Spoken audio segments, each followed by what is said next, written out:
और यही वो कड़वी सच्चाई है जिसे ज्यादातर ट्रेडर्स नजरअंदाज कर देते हैं। आज हम इसी दिमागी लड़ाई को जीतने के 5 सबसे जरूरी पहलुओं को समझने वाले हैं। तो हमारा सफर कुछ ऐसा रहेगा। सबसे पहले हम समझेंगे कि असली लड़ाई है क्या।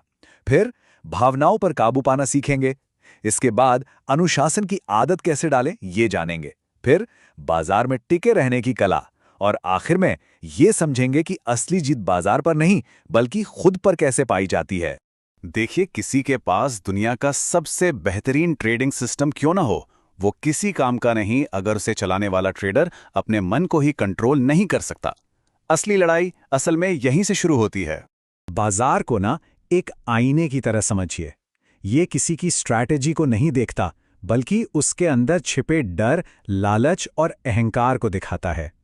सोचिए, जब कोई ट्रेड खिलाफ जाता है तो क्या डर हावी हो जाता है, या जब कोई जीतता है तो क्या वो लालची बन जाता है? बाजार बस इन्हीं कमजोरियों को सबके सामने ले आता है।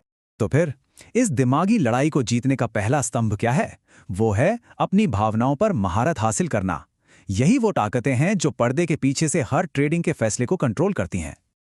अब यहां देखिए, 2 तरह के ट्रेडर हैं। एक तरफ है इमोशनल ट्रेडर, बाजार थोड़ा सा गिरा नहीं कि घबराहट में सब बेच दिया। दूसरी तरफ है प्रोफेशनल, जो अपनी योजना पर टिका रहता है चाहे कुछ भी हो। यहां साफ साफ दिखता है कि जब कोई डर के मारे फैसला लेता है ना, तो बाजार नहीं बल्कि उसका डर ही जीतता है। और हाँ, इसका मतलब ये बिल्कुल नहीं है कि कोई रोबोट बन जाए। लक्ष्य तो बस इतना है कि डर और उत्साह जैसी भावनाओं को महसूस तो करें, लेकिन उन्हें अपने फैसलों पर हावी न होने दें।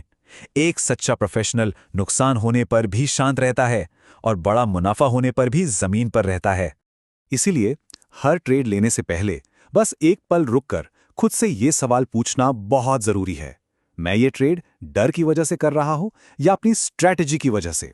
यकीन मानिए, ये एक सवाल बड़े बड़े नुकसान से बचा सकता है। क्यों? क्योंकि ये तर्क को, लॉजिक को वापस ड्राइविंग सीट पर ले आता है। ठीक है, तो भावनाओं पर काबू पाने के बाद आता है हमारा दूसरा स्तंभ, रोज का अनुशासन यानी डेली डिसिप्लिन।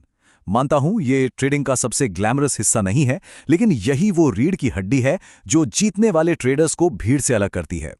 तो अनुशासन का मतलब क्या है? इसका मतलब है एक तय रूटीन को फॉलो करना, चाहे मन कैसा भी हो।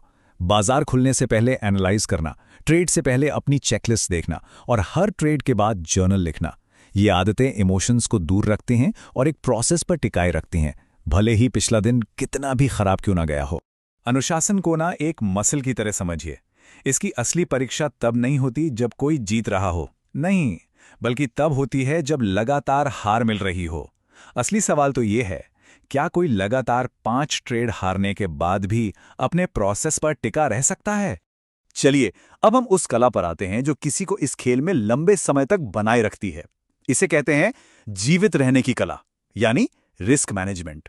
इसे सिर्फ मुनाफा कमाने की स्ट्रैटेजी मत समझिए, ये तो कल फिर से ट्रेड करने के लिए जिंदा रहने का स्किल है। एक सफल ट्रेडर मुनाफे के बारे में सोचने से पहले ये सोचता है, अगर मैं गलत हुआ तो मैं ज्यादा से ज्यादा कितना गंवाने के लिए तैयार हूं। ये कहानी हमें दिखाती है कि कैसे कुछ जीत के बाद आया ओवर कॉन्फिडेंस पल भर में सब कुछ तबाह कर सकता है।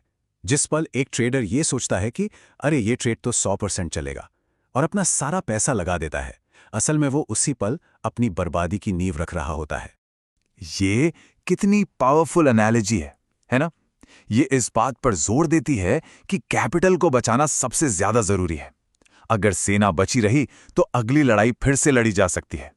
और अब हम आते हैं सबसे बड़े और आखिरी सबक पर, एक ऐसा सबक जो अब तक की सारी बातों को एक साथ जोड़ता है। यही है एक शौकिया ट्रेडर से प्रोफेशनल बनने का रास्ता। अपनी इमोशनल कमजोरियों को पहचानना, ये स्वीकार करना कि गलतियां तो होंगी ही, और हर बार अपने मन के आवेग के बजाय अपने प्रोसेस को चुनना। सफलता का असली फॉर्मूला यही है, सेल्फ अवेयरनेस और इमोशनल कंट्रोल। ये बात हमें वापस वहीं ले आती है जहां से हमने शुरू किया था। एक साफ दिमाग को बाजार भी साफ दिखाई देता है और एक घबराए हुए दिमाग को सिर्फ उथल पुथल। सच तो यह है कि बाजार तब तक अराजक यानी क्योटिक लगेगा जब तक किसी ट्रेडर का खुद का मन अराजक है। तो अंत में ये सवाल खुद से पूछना बनता है, असल कोशिश बाजार को हराने की है या फिर खुद पर महारत हासिल करने की? क्योंकि जिस दिन ये समझ आ जाता है कि असली लड़ाई चार्ट पर नहीं बल्कि मन में है, उस दिन बाजार को हराने की जरूरत ही खत्म हो जाती है। असली जीत तो खुद पर होती है।